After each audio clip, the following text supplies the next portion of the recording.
E o título que eu dei para essa mensagem é A Clareza da Fonte.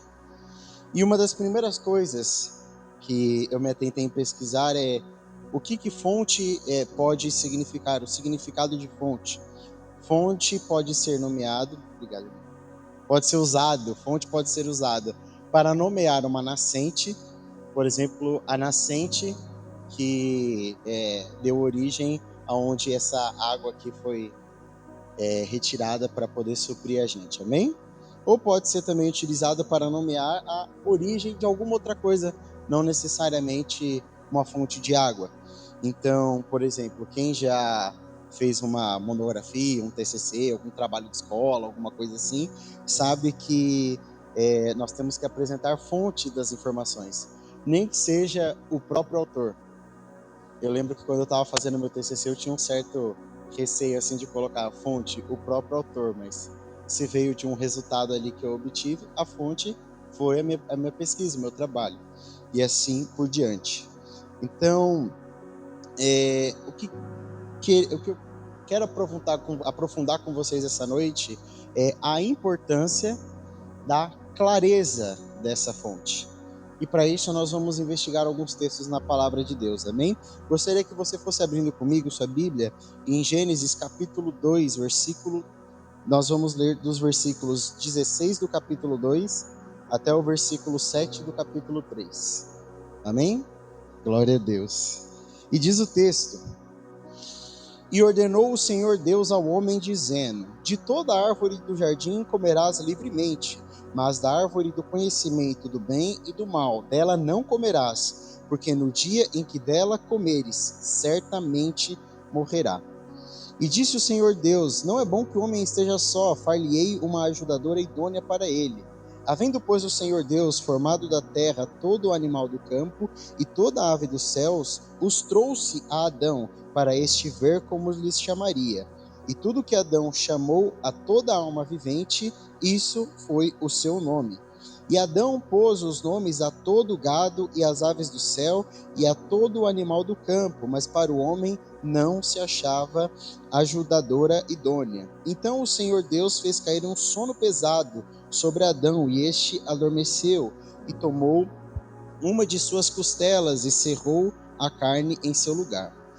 E da costela que o Senhor Deus tomou do homem, formou uma mulher e a trouxe a Adão. E disse a Adão: Essa é agora osso dos meus ossos e carne da minha carne. Esta será chamada mulher, porquanto do homem foi tomada. Portanto, deixará o homem seu pai e sua mãe, e apegar-se-á à sua mulher, e serão ambos uma carne. E ambos estavam nus, o homem e sua mulher, e não se envergonhavam. Ora, a serpente era mais astuta que todos os animais do campo que o Senhor Deus lhe tinha feito. E esta disse à mulher: É assim que Deus disse: Não comereis de toda árvore do jardim? E disse a mulher à serpente: Do fruto das árvores do jardim comeremos, mas do fruto da árvore que está no meio do jardim, disse Deus: Não comereis dela, nem nela tocareis, para que não morrais. Então a serpente disse à mulher: Certamente não morrereis, porque Deus sabe que no dia em que dele comerdes, se abrirá os vossos olhos e serei como Deus, sabendo o bem e o mal. Versículo 6. E viu a mulher que aquela árvore era boa para comer, e agradável aos olhos, e árvore desejável para dar entendimento. Tomou do seu fruto e comeu, e deu também para seu marido, e ele comeu com ela. Então foram abertos os olhos de ambos, e conheceram que estavam nus, e coseram folhas de figueira, e fizeram para si aventais. Amém? Feche teus olhos.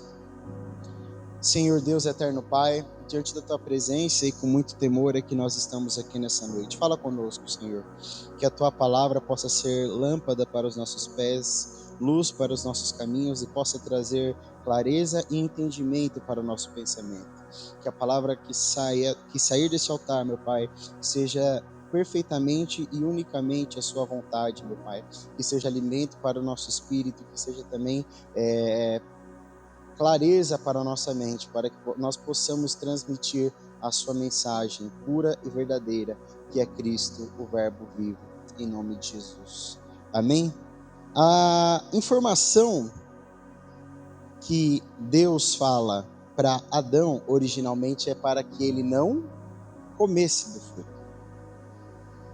E a serpente, muito astuta, ela notou nisso uma brecha, porque a palavra não fala, mas a gente não sabe exatamente como foi e se aconteceu de Adão passar a Eva exatamente o que Deus havia dito. Ou seja, Deus era a fonte de uma informação. Por não haver clareza neste caminho, a serpente viu nisso uma brecha e implantou em Eva uma dúvida, dizendo que se você não comer e se você comer e se você tocar, você vai morrer. Mas era exatamente isso que Deus havia dito isso a Adão? De forma alguma. O que Deus disse a Adão é que eles não poderiam comer do fruto. A gente sabe que o fruto, essa árvore, o fruto, adota algumas interpretações, e a gente entende que, na verdade, o pecado, o erro, não estava necessariamente no fruto, estava na desobediência, o pecado ele aconteceu e ele entrou no homem quando a vontade do homem se afastou da vontade de Deus. Não era simplesmente uma questão de estar consumindo alguma coisa. Então, pouco importa se era uma maçã, se era uma pera, se estava azeda, se estava doce. O pecado, o erro, foi quando a atitude do homem divergiu do coração de Deus. E dúvida é uma coisa muito perigosa. E a serpente, ela agiu exatamente nisso, na dúvida, na falta de clareza. O que Deus falou é para que não comesse, certo? O que não significa que a árvore, por exemplo, não poderia ser usada como um recurso. E eu fiquei um tempo pensando, para que teria utilidade essa árvore? Então, por exemplo, o fruto poderia ser usado muito bem por Adão como um projétil para poder abater algum animal voador para consumo. Ele poderia escalar a árvore para poder ter uma vista e encontrar alguma coisa que ele procurava, por exemplo. A questão é que ele não poderia comer do fruto. E pelo fato da fonte ter deixado de ser clara para Eva, aquilo que tinha uma finalidade passou a ser totalmente perdido. Então, tudo que Deus faz, tudo que Deus nos dá e tudo que Deus coloca na terra tem um propósito segundo a vontade dele.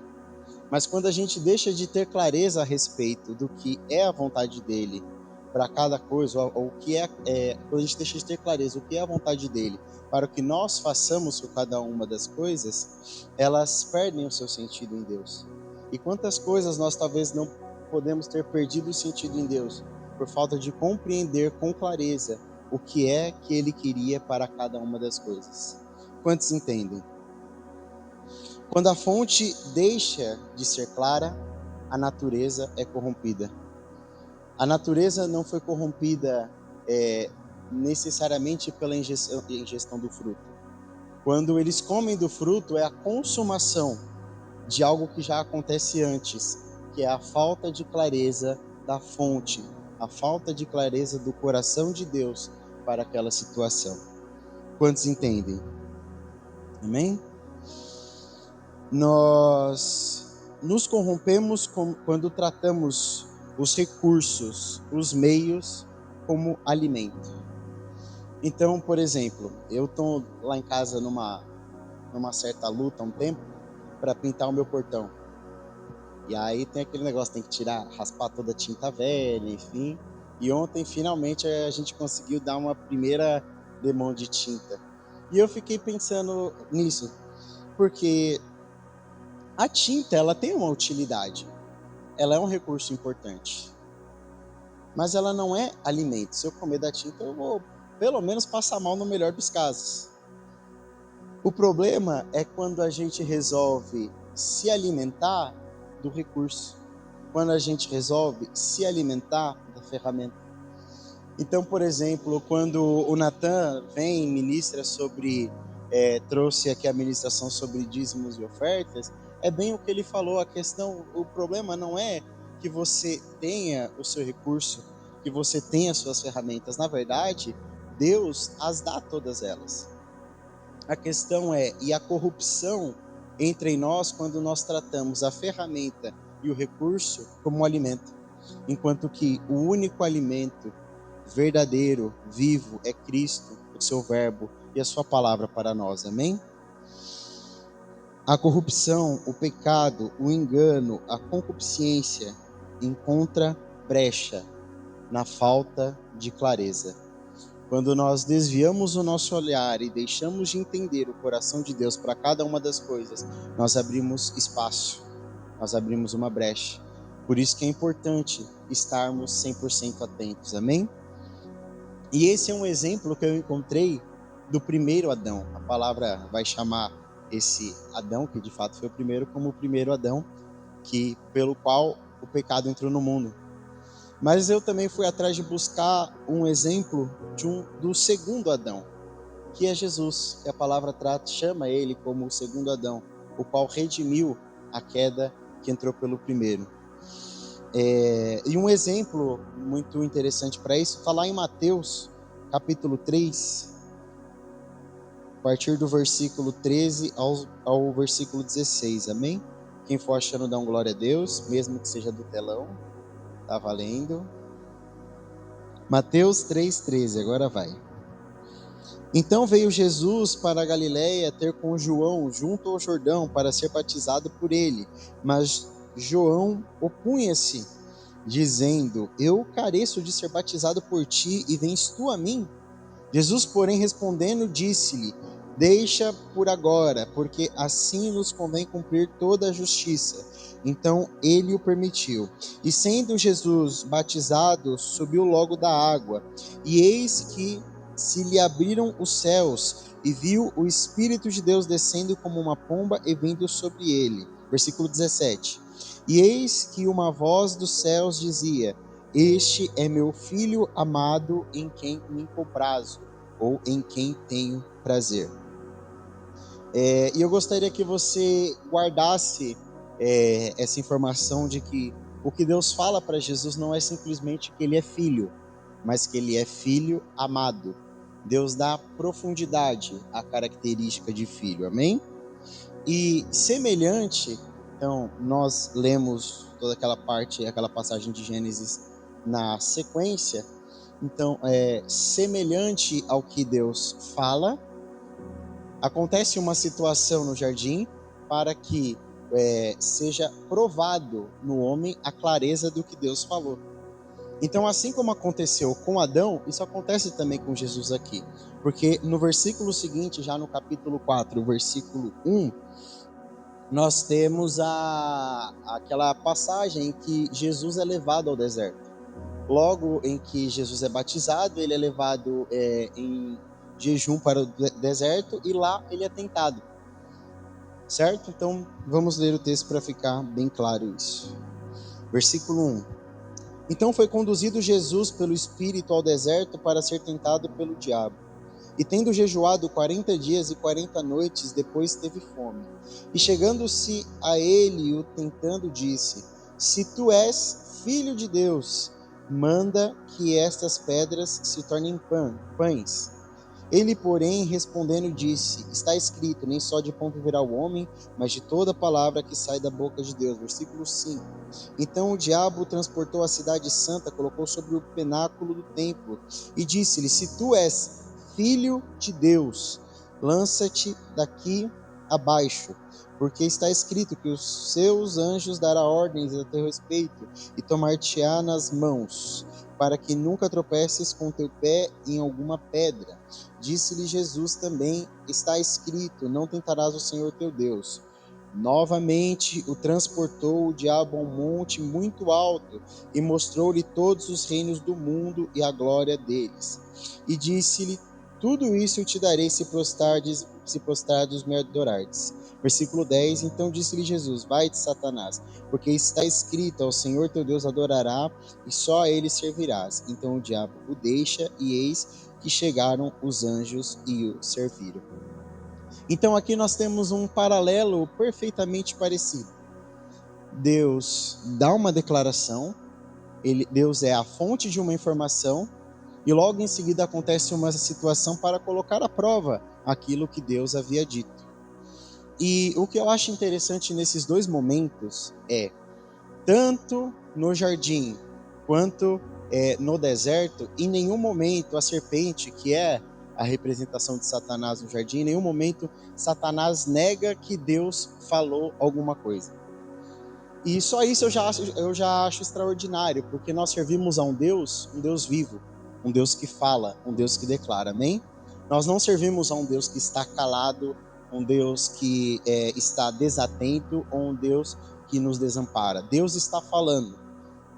Mas é interessante que em nenhum momento Satanás, ele nega que Deus falou alguma coisa. Ele trabalha para distorcer aquilo que Deus falou. Então deixa eu declarar uma coisa sobre a sua vida. O que Deus declarou na sua vida, o que Deus trouxe por profecia, trouxe por conhecimento da palavra de Deus. Guarda isso com clareza no seu coração. Porque muitas vezes o inimigo ele não vai tentar negar que Deus falou com você ou negar o que Deus falou para você. O que ele vai tentar fazer é confundir. Porque a falta de clareza abriu brecha para a corrupção. E é interessante que se no jardim a serpente, Satanás tentou acrescentar uma informação para gerar dúvida, aqui é um pouco diferente. Porque quando os céus se abrem, lá no capítulo 3, versículo 7, Deus fala que este é meu filho amado. E quando Satanás vai tentar a Jesus no deserto, o que ele fala? Se é filho de Deus. É de propósito, é intencional que a parte do amado é suprimida. Porque quando a fonte deixa de ser clara, a identidade é atacada. Porque muitas vezes para o inimigo não vai fazer problema você lembrar que você é filho de Deus. Ele só quer que você esqueça que você é filho amado de Deus, que você é filha amada de Deus. Que nos vales mais profundos, nos momentos mais difíceis, você é filho amado, você é filha amada, amém? Quando a fonte deixa de ser clara, a corrupção entra e a identidade é atacada. Talvez você já tenha ouvido isso, mas eu já ouvi de algum lugar e estudando, preparando essa mensagem, eu me lembrei e quis anotar também, que é uma reflexão importante de que o primeiro Adão, ele estava no ambiente mais confortável e perfeito possível. Ele estava no paraíso. Não tinha contexto melhor para ele estar. E ainda assim, ele falhou no paraíso. Enquanto que o segundo Adão estava no deserto, de jejum de 40 dias. Eu já fiz um jejum total de 3 dias. E foi muito difícil e eu fiquei um pouco chato, porque a fome atrapalha um pouco o funcionamento do bom humor. Mas o segundo Adão estava no pior dos cenários possíveis e ainda assim foi vencedor, porque a circunstância à sua volta jamais poderá te afetar se você guardar com clareza a fonte, se você guardar com clareza o que Deus diz ao teu respeito e direciona o teu caminho, amém? Quantos recebem? E pensando muito sobre fonte, não só como fonte de informação, porque nesses textos que nós lemos, nós vimos Deus como uma fonte de informação. Ele direcionou o caminho para Adão e ele direcionou a identidade para Jesus, dizendo para Adão, não faça isso, dizendo para Jesus, você é isso. Mas tem um outro texto que vai falar sobre fonte como aquela primeira definição que a gente trouxe, que é uma fonte de água, uma fonte de irrigação. que eu inclusive preciso agora porque eu estou com sede. Então, enquanto isso, você vai abrindo a sua Bíblia em Josué, capítulo 15, vamos ler a partir do versículo 13. Eu vou ler, na verdade, na versão do telão, né? Porque a minha versão ela é diferente e essa versão, a NVI, traz a forma com que está escrito contribui bastante para o que a gente está estudando essa noite, amém? Diz o texto: mas a Caleb, filho de Jefoné, deu uma parte no meio dos filhos de Judá, conforme a ordem do Senhor a Josué, a saber, a cidade de Arba, que é Hebrom. Este Arba era pai de Anak.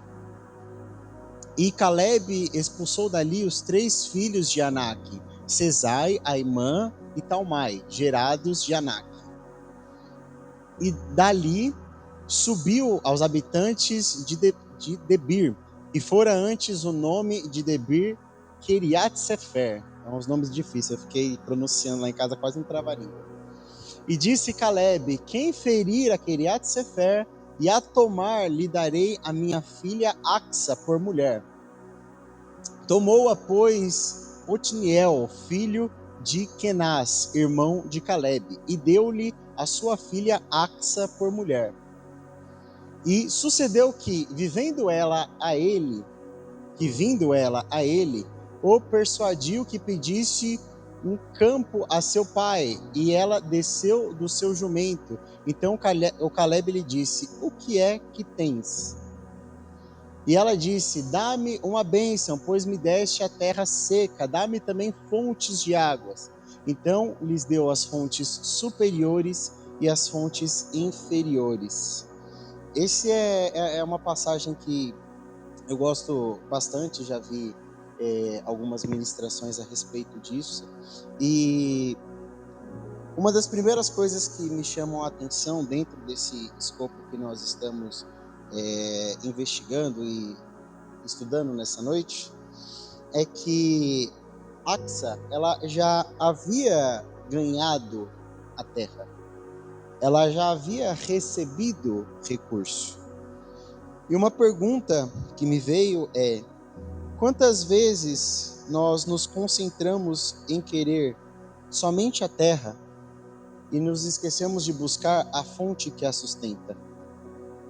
Porque o que Axa compreendeu é que a terra era uma bênção, com certeza possuir a terra, mas possuir a fonte que a sustenta é tão importante quanto, porque a terra seca, sem produzir, a que valor teria ela? Um texto que contribui aqui está lá em Salmos 127, versículos 1 e 2, o irmão Roger vai colocar para lermos juntos, que diz: se o Senhor não edificar a casa, em vão trabalham os que a edificam. Se o Senhor não guardar a cidade, em vão vigia o sentinela. Versículo 2. Inútil vos será levantar de madrugada, repousar tarde, comer o pão de dores, pois assim dá ele aos seus amados o sono. De que vale conquistar a terra se você não tiver a fonte? Porque muitas vezes nós nos cegamos atrás do recurso da terra e nos esquecemos da fonte que vai alimentar, que vai nutrir, que vai permitir com que seja produtivo, com que seja frutífero. Quantos estão entendendo? Um outro texto que eu gostaria que nós lêssemos está lá em Marcos, capítulo 8, versículo 36, que diz o seguinte. Isso aqui é Jesus falando, o próprio Cristo. Vamos ler a partir do versículo 35 para dar um pouco mais de contexto. Porque qualquer que quiser salvar a sua vida, perdê-la-á, mas qualquer que perder a sua vida por amor de mim e do evangelho, esse a salvará. Pois que aproveitaria o homem ganhar todo o mundo e perder a sua alma? De que adiantaria nós obtermos a bênção, o recurso, se isso não for fonte para produzir, para germinar e para gerar? Porque a terra, além de ser um espaço para que nós possamos construir e ter habitações, enfim, a terra é de onde nós plantamos e nós geramos. E a pessoa que está plantando, por exemplo, neste momento lá no campo, não está plantando só para ela. Quando a gente vai no mercado e tem lá o hortifruti, enfim, ou para quem gosta de ir na feira, que às vezes é um pouquinho mais fresquinho, aquelas pessoas, elas não plantaram somente para elas. Elas plantaram para poder alimentar as pessoas. Cidades inteiras são alimentadas pelo fruto de uma terra produtiva. A questão é, o que nós temos recebido de Deus, nós temos o buscado para que isso seja produtivo para o próximo? Ou temos nos contentado com a terra seca somente pela questão de haver ganhado, de haver conquistado? Axa buscou pelas fontes e obteve mais do que esperava, porque além das fontes inferiores, ela obteve fontes superiores. Buscar pela fonte te libera, te leva a experimentar um nível superior. O que Deus quer para nós nessa noite é que, conquistando algo, que seja conquistado nele, mas que para além das conquistas nós possamos buscá-lo, mas não simplesmente no nível inferior, mas que nós possamos buscar a fonte que provê todas as coisas, também no nível superior. Amém? Quantos estão comigo? És tu maior do que nosso pai Jacó, que nos deu o poço, bebendo ele próprio dele e os seus filhos e o seu gado? Jacó foi quem construiu aquele poço e deu ao seu povo para que pudesse matar a sua sede e também dos seus animais que eles usavam para transporte e para trabalho no campo. E ela estava então atrás de sanar a sua sede física. E Jesus estava falando de uma sede espiritual. Jesus respondeu e disse-lhe: qualquer que beber dessa água tornará a ter sede. Próximo versículo. Mas aquele que beber da água que eu lhe der nunca terá sede, porque a água que eu lhe der se fará nele uma fonte de água que salte para a vida eterna. Agora eu te faço uma pergunta. Que finalidade ou que utilidade teria uma fonte se não irrigasse ao próximo, se não que matasse a sede do próximo? O que Jesus já estava anunciando desde agora é um evangelho que não termina no próximo, mas que começa em nós para o próximo. Amém? Quantos estão entendendo? O que Axa foi procurar, a fonte que Axa foi pedir, na verdade, nada mais era do que Cristo.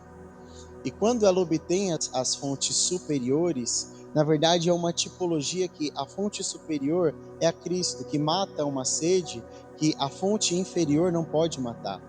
A fonte superior é Cristo, que a partir de nós consegue irrigar, consegue alimentar a próximos. Mas para isso é necessário que nós tenhamos clareza daquilo que nós estamos transmitindo. Porque Jesus, ao ter clareza de que era filho amado, pôde não ser parado no deserto.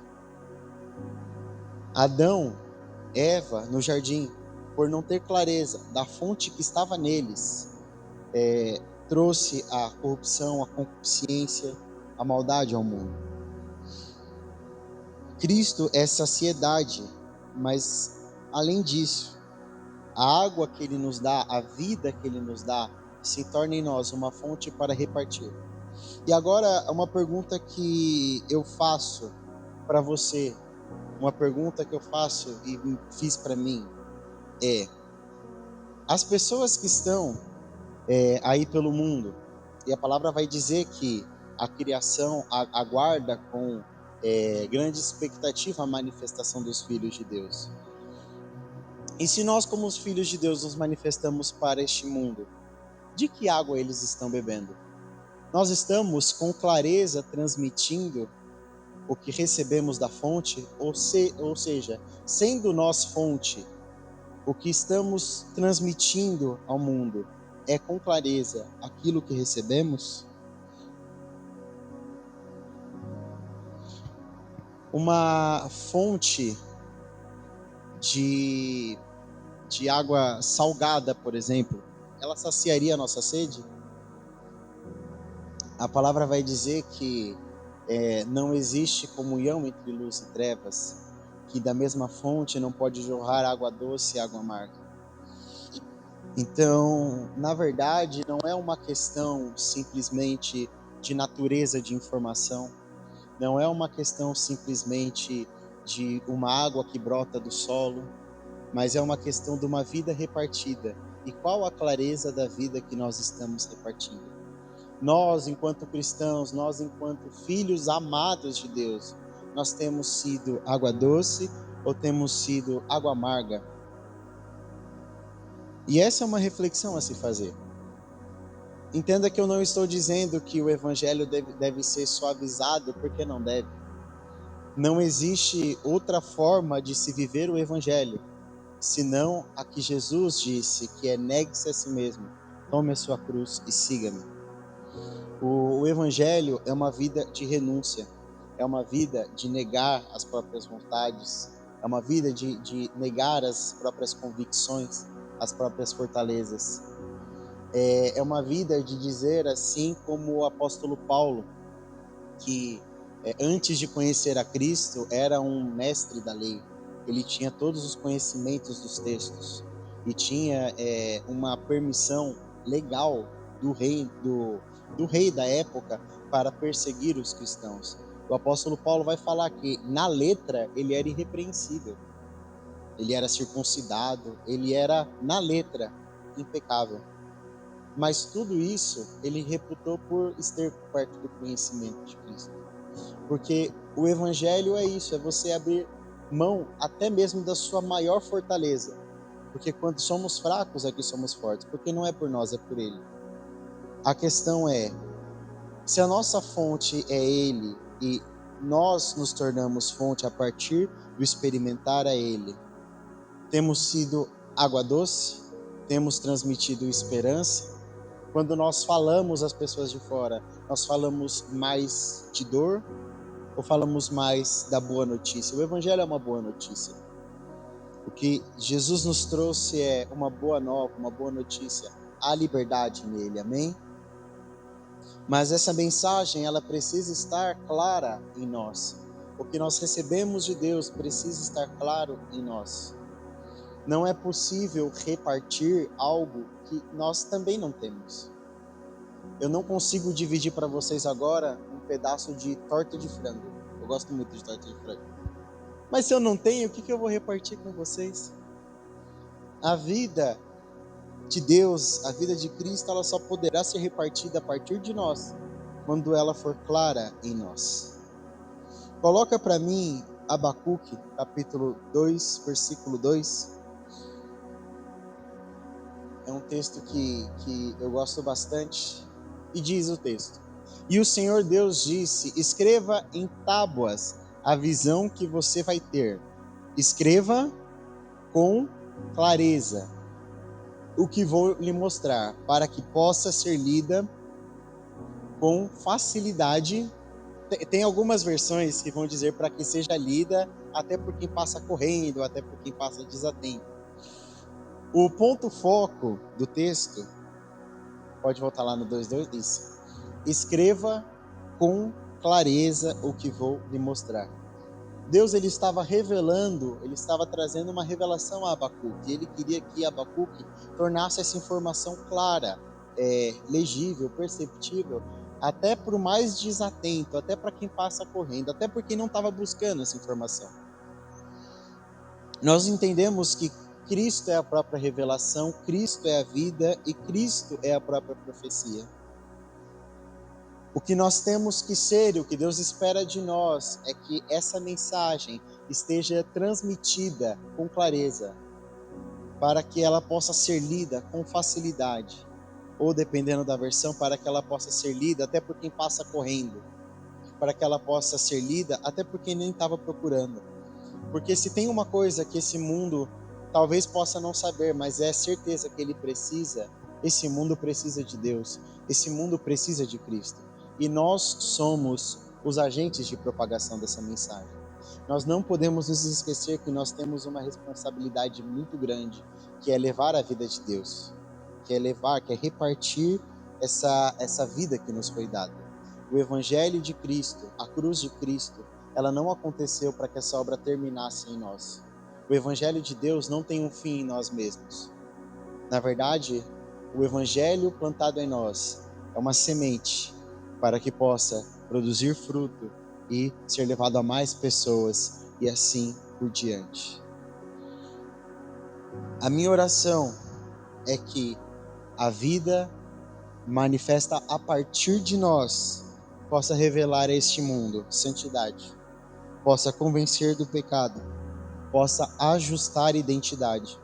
Nós temos vivido num tempo em que é, esse mundo tem uma carência muito grande neste momento de identidade, de saber quem somos, como somos, de onde viemos, para onde vamos.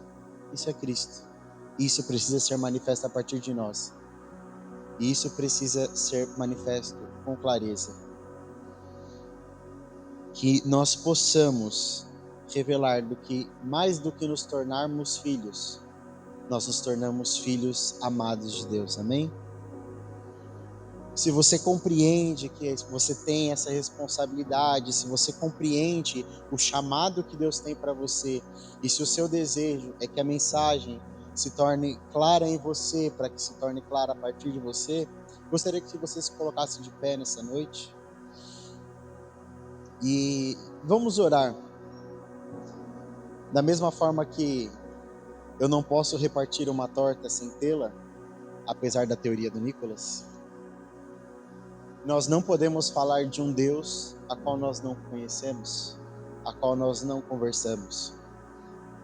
Eu, por vista, conheci cada um dos irmãos aqui, mas eu só posso saber mais a respeito quando a gente se relaciona, quando a gente conversa, quando temos comunhão. Da mesma forma com Deus, é necessário que nós tenhamos comunhão, que a gente converse com Ele, que nós tenhamos parte nele.